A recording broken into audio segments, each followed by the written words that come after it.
রুমিন ফারহানা আপা, XYZ আরো অনেকে, বিএনপি সব এখন ভদ্র হয়ে গেছে। কিরকম? তারা প্রচুর মব মব বলবার চেষ্টা করছে। আমরা সবসময় মবের বিপক্ষে, আমরা আইন চাই, সুশাসন চাই। 32কে বারবার বলা হচ্ছে মব করা হয়েছে। তাহলে একটা মজার কথা হলো, দেখেন 32 হইলো বিএনপির কাছে মব, রুমিন ফারহানাদের কাছে মব।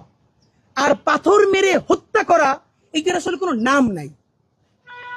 ইংলিশে না বললে জাতে ওঠা যায় না, সুশীল হওয়া যায় না। এই জন্য রুমিন ফারহানাদেরকে দেখবেন যে এইটা নিয়ে পাথর মেরে হত্যা করা হচ্ছে প্রকাশ্য দিবালোকে মানুষের সামনে। এইটা কি? এর মানে বিএনপি পলিটিক্স করে এখন মব নিয়া, আর তার লোক মানুষকে পাথর দিয়ে মাইরে ফেলায়। এইসব আপনারা আল্লাহর রাস্তায় বাদ দেন। আপনাদেরকে কয়েকটা কথা বলবার ব্যাপার, বিএনপির ক্ষেত্রে এই কথাগুলো বলছি। এই কথাগুলো আপনাদের সামনে এর আগেও বলবার কারণে আমাদেরকে অনেকবার বিভিন্ন ট্যাগিং দেওয়া হয়েছে।